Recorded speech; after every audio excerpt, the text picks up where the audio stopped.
जिस दिन हम इस दुनिया को छोड़ के चले जाएंगे, आप जानते हैं ना, हम सब मरेंगे एक दिन, सोएंगे प्रभु में। कोई है जो कहता है मेरा मेरा विश्वास है मैं नहीं मरूंगा? हम सब जाएंगे, राइट? मैं आपके लिए एक भविष्यवाणी करूं। ये भविष्यवाणी पूरी होती है, ये उनमें नहीं है कि हुआ तो हुआ, नहीं हुआ तो नहीं हुआ। एक भविष्यवाणी करूं, एक दिन हम सब मर के 6 फीट के खड्डे में जाएंगे।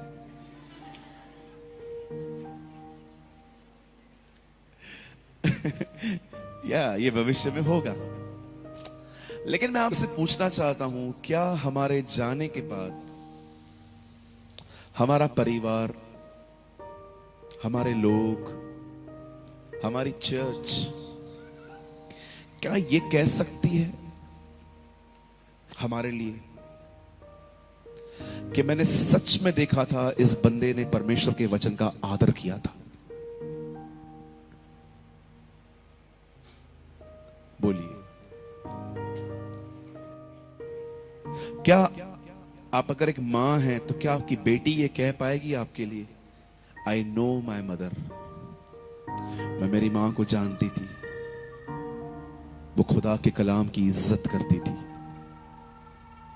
क्या आप जो एक बाप हैं, क्या आपका बेटा आपके लिए कह पाएगा, आई नो माई पापा, वो सच में खुदा के साथ चलता था और उसके वचन का आदर करता था? आज हम एक ऐसे समय में रह रहे हैं जहां पर लोग परमेश्वर के वचन का आदर करना नहीं जानते। मैं नहीं कहता हूं कि ये सबों के लिए है, लेकिन श्योरिटी के साथ कह सकता हूं ये बहुतों के लिए है।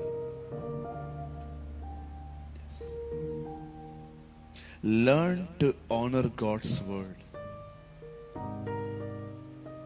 नेचुरली नहीं आने वाला है ये, जैसे हमने बुराई करना किसी से भी नहीं सीखी थी।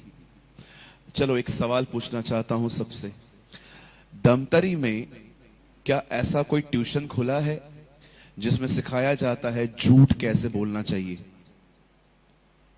बोलिए, आप लोग हंस क्यों रहे हैं भैया? आप सवाल ही ऐसे कर रहे हो। अच्छा, कितने कोई ऐसा ट्यूशन खोला है दमतरी में जिसमें सिखाया जाता है लड़की पटाने के 101 तरीके? पहले बाइक पे घूमो, फिर पैदल पैदल चलो उसके सामने, फिर बस स्टैंड पे खड़े हो जाओ, फिर उसका नंबर मांगो। कोई ट्यूशन है? कोई भी नहीं है। I believe with all my heart. अच्छा, कितने लोगों ने यह देखा है कि दमतरी में एक ट्यूशन खुला हुआ है जिसमें कोई गाली दे तो उसको कैसे गाली देनी है वो सिखाएंगे? कुछ भी नहीं सीखा जाता है, ये ऑल केम फ्रॉम नेचुरल, स्वाभाविक तौर पे आता है ये। किसी ने भी आपको मारा, आप लड़ाई, आप कैसे उसको मारना है नहीं सीख के आए, आप 2-4 बजा के घर आ गए। ये कहां से आया? ये स्वाभाविक है।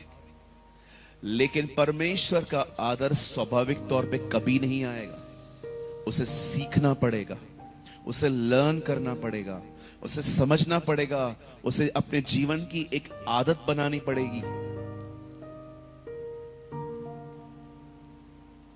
आप समझ पा रहे हैं? मेरा एक दोस्त है, वो मुझे एक जगह पे ले गया। उसने कहा, ब्रदर हम एक ऑफिस में जा रहे हैं और आपको दुआ करनी है, वहां पर मेरे दोस्त हैं। और कच्चा पक्का बिलीवर होता है जो सिर्फ 25 दिसंबर को ही दिखते हैं लोग चर्च में, ऐसे तरीके का व्यक्ति था। सो मैं वहां पर चला गया दुआ करने के लिए, और जैसे ही मैं चला गया उन्होंने मुझे हाथ मिलाया, चाय पिलाई, कॉफी भी रखी थी वहां पर, मैंने चाय ली। और उसके बाद मैंने अपने दोस्त को इशारा किया कि हम जल्दी दुआ करके निकलें, तो उन्होंने उनको कहा कि हम दुआ कर लें। तो मैं देख रहा था मेरा दोस्त एक्चुअली उस आदमी से बहुत प्यार करता था और मुझे वो जबरदस्ती वहां लेके गया था। मतलब जबरदस्ती, मतलब ऐसा कह सकते कि चल तू वहां पर बस। लेकिन मैं जिसके घर में, जिसके ऑफिस में मैं दुआ कर रहा था, मैंने देखा उसके अंदर जीसस के प्रति कोई रिस्पेक्ट नहीं थी। मैं वहां खड़ा था, वो मेरे दोस्त का प्रार्थना कर तो फोन यूज करके बोलता है हाँ हाँ करवा लो। मैंने अपने दोस्त को बोला क्या बोल रहा है? मेरे दोस्त उसको बोला हम दुआ करें, फोन यूज करके हाँ हाँ करवा लो। वो दुआ में शामिल भी नहीं होना चाहता था ठीक से। मैंने अपनी बैग उठाई, मैं बाहर चला गया विदाउट प्रार्थना। मेरा दोस्त बाहर आया, बोला क्या हुआ? मैंने कहा जहां मेरे परमेश्वर को आदर नहीं मिलता मैं वहां पर 1 मिनट भी नहीं ठहरूंगा। नेवर। कुछ लोगों को लगता है वो हमें ऑफरिंग देके जो चाहे हमसे करवा सकते हैं। याद रखिए, आप किसी और से करवा सकते हो, मुझसे नहीं। अब आप सोचते होंगे ब्रदर ऐसा क्यों? अगर आपको हर जगह पे हम्बिली बनना है तो इस वचन का क्या करें जहां पर यीशु ने कहा पवित्र वस्तु कुत्तों के आगे नहीं डालते। Tell me. हम कहते हैं ना हमें नम्र बनना है।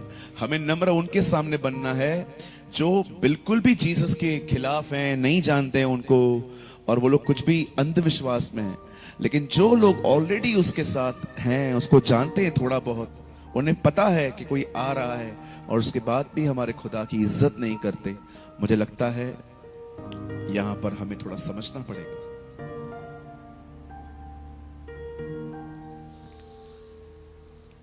अगर आज हम आदर नहीं करेंगे ना खुदा के कलाम का, कल कोई नहीं करेगा।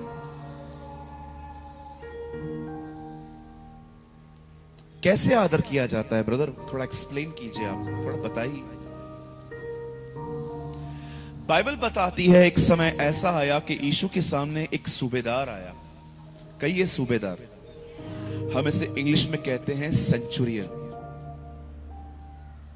जब सूबेदार सामने आया तो आप जानते होंगे इस बंदे ने यीशु को एक संदेश भेजा था कि आप चले आइए। और यीशु जैसे ही उसके चौखट पर पहुंचा तो उसने बाहर आके कहा प्रभु आप अंदर मत आइए, मैं डिजर्व नहीं करता, मैं योग्य नहीं हूं कि आप अंदर आए, लेकिन आप एक काम कीजिए, आप यहां से कुछ कह दीजिए, मैं विश्वास करता हूं मेरा सेवक वहां चंगा हो जाएगा। उससे सिर्फ ये कहा कि आप यहां से कह दो, मैं रिजल्ट अपने घर देख लूंगा। जैसे ही हमारे खुदा ने इस बात को सुना, उसने उस जाति को जिसके उद्धार के लिए वो पहली बार आया था, वो उनको फेर के कहता है देखो मैंने इस व्यक्ति जैसा विश्वास तुझ इज़राइल में भी नहीं पाया है। क्या था इस व्यक्ति के अंदर कि यीशु ने कहा देखो मैंने इसके जैसा विश्वास कहां भी नहीं पाया। आप जानते हैं क्या बात थी कि यीशु ने इस बंदे के लिए यह बात कही? अब वहां पर पढ़िए, वहां लिखा है, वो उसे कहता है मैं जानता हूं तू जो कहेगा वो होगा, मैं भी पराधीन हूं, एक से कहता हूं आ तो वो आता है, जा। आप जानते हैं इस आदमी ने एक अमेजिंग बात यीशु में जान ली थी। वो जानता था जैसे मैं कुछ कहता हूं मेरी बात मानी जाती है, वैसे ही अगर ये कुछ कह दे तो उसकी बात भी पूरी होती है। अब कितने लोग ये बात देख रहे हैं? ये यीशु है और ये उसके मुंह से निकला गया वचन है।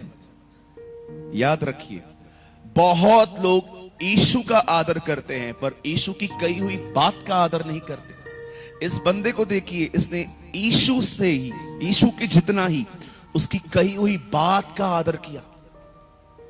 तू कह दे, उसने विश्वास किया, उसकी रिस्पेक्ट की। आज बहुत लोग हैं वो यीशु का आदर करते, पर क्या आप उसके वचन का आदर करते हैं? उसने क्या कहा? तू कह दे, तू भले मत चल, मैं जानता हूं तेरा वचन तू ही है।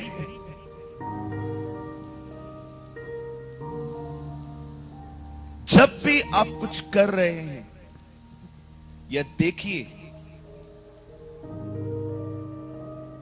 कि क्या वो वचन में है, क्या वो चीज वचन में है।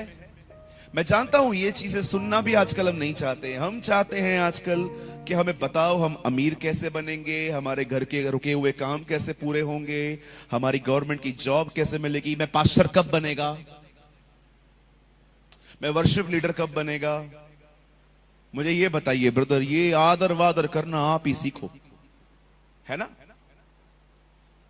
इवन मैं आपको सच कहता हूं, मीटिंग पूरी होने के बाद भी अगर मैं बहुतों से अगर इंटरव्यू लूं, दीदी आप बताओ क्या सुना, दीदी आपने क्या सुना, कुछ नहीं, मैं सोच रही थी बस यहां से निकलूं, आधा किलो भिंडी लेके जाऊं बस यहां से, घर से शाम के लिए सब्जी बनानी है मुझे। बहुत सारे लोग फिजिकली यही रहते हैं, आप उनसे पूछो। चलो मैं आपसे अभी अभी अभी किसी से पूछूं सवाल, रुको मैं किससे पूछता हूं, अभी से ही बहुत लोग छुप जाएंगे। क्यों? बिकॉज इट्स अ टेंडेंसी, हमें जो अच्छा लगता है हम वही लेते हैं। जिस दिन आपने अपने जीवन में ये चीजें निकाल दी और आपने बिलीव किया नहीं, जो चाहिए वो नहीं, सब जरूरी है, उस दिन आपकी जिंदगी बदलेगी। मैं भी बहुत चूजी था आपकी तरह, जो अच्छा लगता था लेता था, जो अच्छा नहीं लगता वो पास्टर फॉलो करेगा। भूखा पास्टर मरे, उपवास पास्टर करे, 10 घंटा दुआ पास्टर करे, सारा दिन बाइबल फास्ट पास्टर करे। हमारे ऊपर खाली हाथ रख दो, बस हाथ रख दो हमारे ऊपर। हम मेहनत करने वाले लोग थोड़ी हैं, हमको रेडीमेड लेने की आदत है ना। आजकल रेडीमेड का बहुत जमाना है, पहले के दिनों में रेडीमेड नहीं चलता था इतना, लोग कपड़ा लेके ड्रेस सिलवाते थे। आज आप देखो रेडीमेड बहुत कम हो, ये सिलवाने का काम बहुत कम हो गया। सामने जाओ रेडीमेड दो, ट्राई करके घर लेकर आओ, कौन टेलर के पास जाए। और कभी कभी चर्चिस में भी ऐसा ही हो जाता है, नो मेहनत, पास्टर जी आप भर के आओ, हमारे ऊपर फायर प्रार्थना करो, फायर प्रार्थना।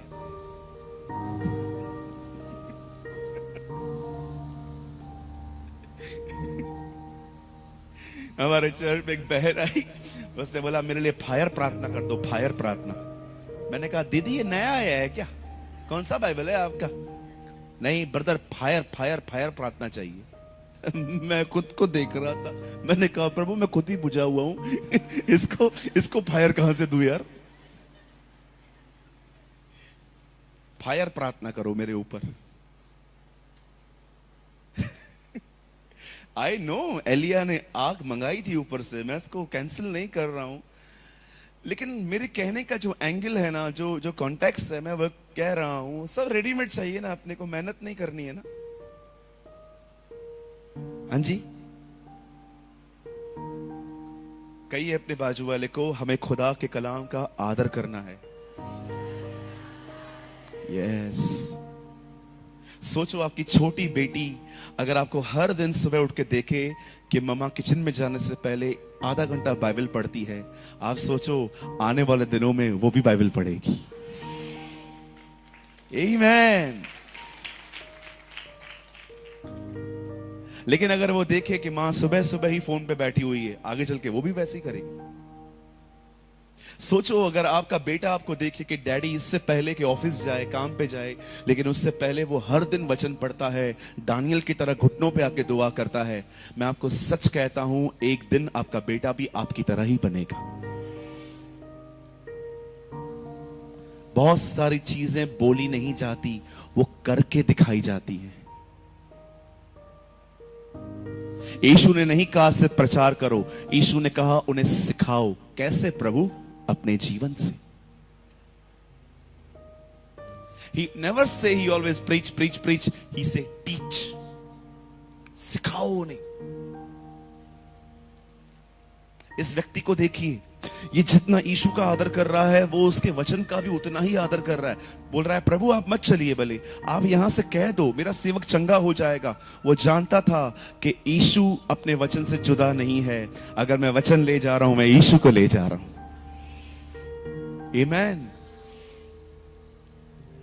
सिर्फ बाइबल को चूमा नहीं जाता है जैसे बहुत सारे लोग उठेंगे सुबह।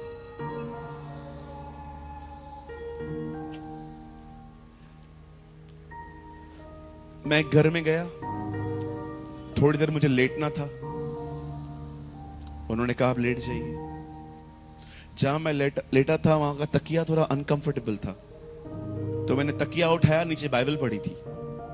तो मैंने कहा इसको नीचे रखा है। बोला हाँ, इससे डायन हमारे करीब नहीं आती है, इससे भूत हमारे करीब नहीं आते, इससे पिशाच हमारे करीब नहीं आते। देखो कैसा कैसा फेथ है आजकल। कुछ लोग चूमते हैं, कुछ लोग तकिए के नीचे रखते हैं, कुछ लोग। एक बार मैं घर में गया, एकदम ऊपर पड़ी हुई थी बाइबल कबाड़ के ऊपर। मैंने कहा ये क्या है? बोला पास्टर ने बोला है ऊंचे स्थानों पर रखो। क्या ऊंचे स्थानों पे? बोला ये सबसे ऊंचा स्थान है हमारे घर का, कबाड़।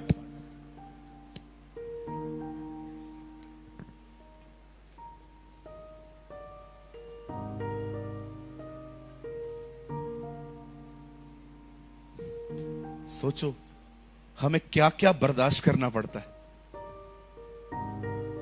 कहीं ये बाइबल ऊपर रखने के लिए नहीं मिला है, चूमने के लिए नहीं मिला है, बोलो तकिए के नीचे रखने के लिए भी नहीं मिला है। कहीं ये बाइबल हृदय में रखने के लिए मिला है। यस। आजकल आप बहुत लोग देखते होंगे गीतों के द्वारा प्रभु से प्रेम करते रहते हैं, सिर्फ हमेशा worship love, no word of God. जैसे ही आप गीत गाएंगे ये प्रेम करते, वचन से कोई प्यार नहीं है।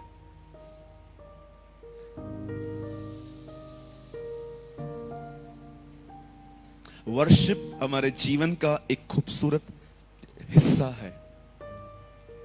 मुझे रॉन्ग मत कर, गलत वे मत लीजिएगा, मैं वर्शिप के बिल्कुल भी खिलाफ नहीं हूं।